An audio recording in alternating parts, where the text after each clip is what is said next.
Fire and Ice Nekron Issue 1 is not just an origin story.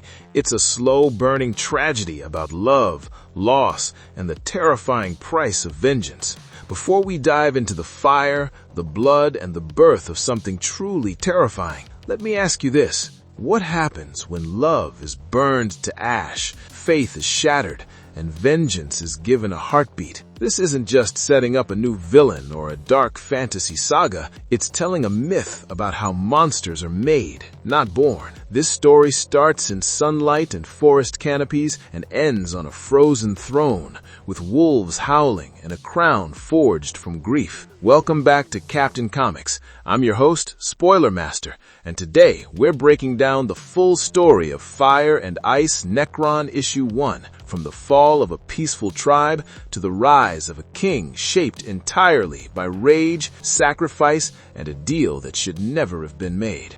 A world rooted in nature and innocence. The story opens in the lush forest homeland of the Sylvari, immediately grounding us in a culture that lives in harmony with nature. Thaleia is introduced not as a warrior or queen, but as a priestess, climbing high into the trees to harvest sun-kissed fruit. This small moment is crucial because it shows her balance between grace and strength, spirituality and physical courage. She isn't sheltered or naive, but she is still untouched by cruelty. Her bond with the forest is genuine, and the comic quietly hints that this connection runs deeper than ritual alone. Thaleia's relationship with Kador further reinforces this sense of peace.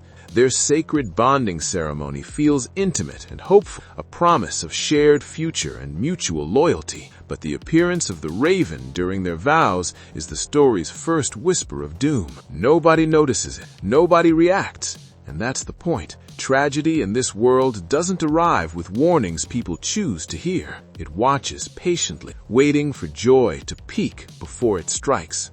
Fire falls from the sky. The happiness doesn't last long. Thaleia and Kador share a peaceful night together, the kind of quiet moment that exists only before disaster. When smoke wakes them, the shift is immediate and brutal. A dragonhawk descends on the village, ridden by armored warriors who rain fire from above. This isn't a battle, it's extermination. The attack is devastating, not just because of its scale, but because of how personal it feels. Thaleia refuses to flee when others run, desperately trying to help villagers still screaming for aid. A second dragonhawk arrives, turning panic into absolute chaos. Forest, home, and sacred ground are reduced to ash in minutes. The invaders don't even pretend this is war. One of the warriors declares this land theirs simply because they have burned it.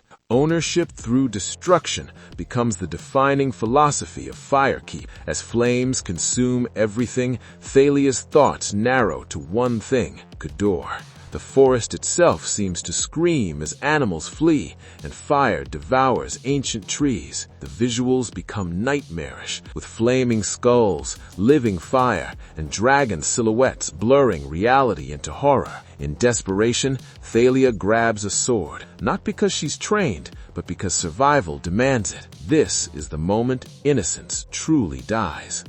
From grief to purpose, Thaleia escapes by boat, drifting away from her burning homeland with nothing left behind her but smoke and memory. Hours pass. No survivors appear. The silence is crushing. Grief settles in, heavy and suffocating, but something else begins to form underneath it. Grief hardens into resolve. Tears dry into rage. Thaleia doesn't just want justice anymore. She wants vengeance. And she believes Firekeep must answer for everything it destroyed. Her journey north is punishing. A violent storm throws her ship off course, carrying her into a frozen wasteland far from the warmth of her forest home. The contrast between fire and ice isn't subtle, but it's effective. Every wave and icy wind strips away what remains of her old self. By the time she collapses in the snow, Thaleia is no longer just a survivor. She is someone waiting to be reshaped. The Watchers in Black. Thaleia awakens in a frozen land, rescued by strangers who take her to a fortress carved from ice and stone. These survivors are not welcoming in the traditional sense. Compassion here is conditional. Strength is currency. When Thaleia gives her name, the people around her sense something unusual, an untapped power buried beneath her grief. They offer shelter, but not comfort, and suggest she speak with those who truly rule this place. She is led to a cathedral where black-clad priestesses serve a bound entity named Ulgior. The atmosphere shifts immediately. This isn't faith rooted in harmony like the Silvari. This is worship built on fear, control, endurance. Growls echo through the stone, and Thaleia is warned not to ask too many questions. Curiosity here is dangerous, but trauma has already burned caution out of her. Whispers of destiny, haunted by visions and a relentless whisper urging her toward vengeance. Thaleia follows a mist through ancient crypts filled with relics of forgotten power. The journey feels dreamlike, as if the world itself is guiding her steps. She discovers a glowing arcane book written in a language she cannot read, yet its message reaches her anyway. Where the wolves wait, so shall your crown. It's not a promise of peace. It's a promise of rule, power, and transformation. Drawn into the snowy forest, Thaleia questions what this crown could possibly mean. The cold deepens. Growls surround her. Wolves emerge from the mist, their pale blue eyes reflecting something ancient and knowing. Instead of attacking, they wait. This isn't a hunt, it's a summoning. Ulgior, Lord of the Hunt. At the center of the forest, Thaleia kneels before Ulgior, revealed in his true form as a monstrous spectral wolf. He claims dominion over the primal laws of the hunt and vengeance. Everything that led her here, the mist, the book, the wolves, was deliberate. She was chosen because she was empty enough to be filled with rage. Thaleia begs for the power to destroy Firekeep, not to punish, not to balance scales, but to annihilate. The price is horrifying. Ulgior demands her memories and identity, her past life, her love for Kador. Her name itself must be consumed. The ritual is agonizing. As Ulgior devours her past, Thaleia becomes hollow, stripped of who she was. What remains is a vessel. Inside it, vengeance begins to grow like a living thing.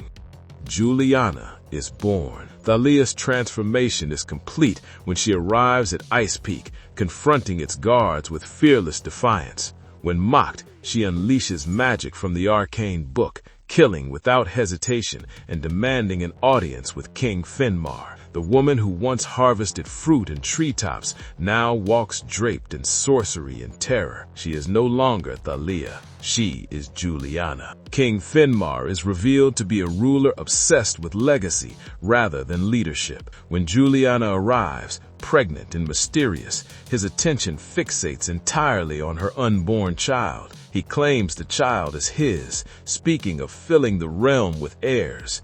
It's grotesque, and it mirrors the same entitlement that destroyed the Silvari forest. Firekeep and Ice Peak are reflections of the same rot. Vengeance takes the throne. In private, Juliana reads from her tome as supernatural wolf-like creatures slaughter Finmar's companions.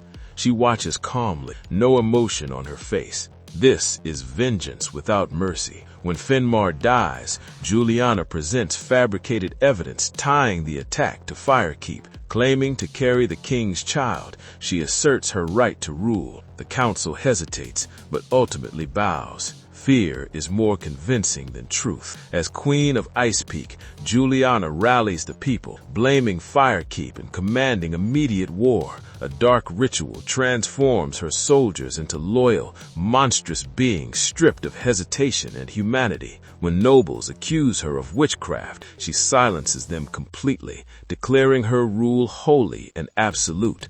This is no longer vengeance alone. It is conquest justified by pain. The children of the wolf. Juliana gives birth during a brutal winter. First comes a healthy son, but then something unexpected follows. A second child emerges, different, unnatural. Twin sons are born, one normal and crying, the other silent with pale blue wolf eyes. Terrified, Juliana orders the silent child taken into the wilderness, fearing prophecy and consequence. Even she understands that some powers cannot be controlled forever. As she nurses her son, Nightmares plague her sleep. Spirit wolves appear in her chamber, uninvited. They reveal the truth she tried to deny. Her son is not Finmar's. He is the child of Ulgior, born of the covenant she made. His name is Nekron, and he is destined to be a king shaped by vengeance and patience. The rise of Nekron. Years pass. Nekron grows in icy isolation, sitting on a throne haunted by her mother's choices. A red-robed advisor urges him to embrace fear rather than flee from it. Nekron accepts what Juliana once feared. He does not reject his origin, he claims it. The issue ends with Nekron declaring his readiness to seize power and finish what began in fire. Fire and Ice. Nekron Issue 1 is a masterclass in tragic world-building. It shows how vengeance doesn't just destroy enemies, it erases identities, reshapes love into obsession, and births legacies that outlive the original pain. By the end, Firekeep isn't just a place, it's a curse, one that will echo through ice, blood, and the howl of wolves for generations to come.